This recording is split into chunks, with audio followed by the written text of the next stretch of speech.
زمانے قدیم کی بات ہے، مجھے کیوں ایک مارتے ہو؟ دیہات میں ایک شرابی رہتا تھا۔ وہ دن رات شراب کے نشے میں دھت رہتا، دین دنیا کی کوئی خبر نہیں۔ شراب کے نشے میں کبھی کسی ڈھیر پر تو کبھی کسی ڈھیر پر پڑا رہتا۔ اسی گاؤں میں ایک رب کا ولی بھی بستا تھا۔ لوگوں میں حضرت کا چرچا عام تھا۔ ولی نے اس شرابی کو بعض دفعہ رب کے جلال اور غضب سے ڈرایا، مگر آپ سب کو پتہ ہے کہ رب کریم ارشاد فرماتے ہیں، ہم جسے چاہیں ہدایت عطا کریں، جسے چاہیں گمراہ رکھیں۔ وہ شرابی حضرت کی باتوں کو کبھی خاطر میں نہ لاتا۔ حضرت کا جب وقت قریب آیا، یعنی جب اللہ کے ولی کو علم ہوا کہ اب اس کے رخصت ہونے کا وقت آن پہنچا ہے، حضرت نے رب سے دعا کی کہ مجھے کوئی بھی ایسا نہیں ملا جو تیری امانت کا اہل ہو، اور میں مرنے سے پہلے تیری امانت کسی کے سپرد کر کے جانا چاہتا ہوں۔ مجھے کسی ایسے شخص سے ملا دے یا رب جو تیری امانت کا اہل ہو۔ رات حضرت یہ دعا کر کے سو گئے۔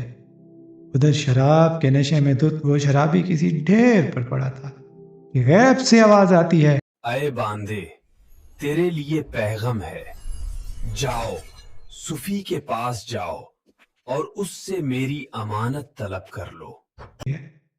جب دروازہ کھولتے ہیں تو حیران رہ جاتے ہیں کہ وہ شرابی میرے دروازے پر آج کیسے آ کھڑا ہوا ہے، اور وہ بھی تہجد کے وقت۔ شرابی نے کوئی لمبی چوڑی بات نہیں کی، بس ادب سے بولا، حضور، آپ کے پاس میرے رب کی ایک امانت ہے۔ میرے رب نے مجھے حکم دیا ہے کہ وہ امانت میں آپ سے طلب کر لوں۔ جب یہ سنا تو حضرت نے اس کے دل کی طرف نظر کی اور اپنا عصا، یعنی ایک چھڑی ہوتی ہے بزرگوں کے پاس، پہلے وقتوں میں بزرگ چھڑی رکھتے تھے، حضرت نے اپنی چھڑی اسے دی تو وہ اجازت لے کر چلا گیا۔ حضرت چونکہ رب کی امانت کو رب کے چنے بندوں کے سپرد کر چکے تھے تو تہجد کے وقت ہی ان کا وصال ہو گیا۔ یہاں امانت کو جو ذکر ہے وہ ولایت ہے، اور اب جسے چاہے جب چاہے ولایت عطا کر دے۔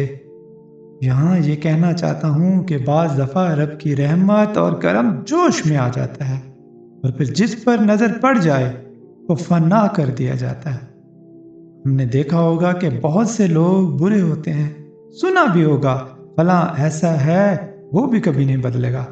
ہم خود بھی جب دیکھیں تو کہتے ہیں کہ یہ بدل سکتا ہی نہیں، مگر جب اللہ کی رحمت جوش میں آتی ہے تو ہمیں وہی شخص اس قدر بدل کر دکھا جاتا ہے کہ یقین کرنا مشکل ہو جاتا ہے۔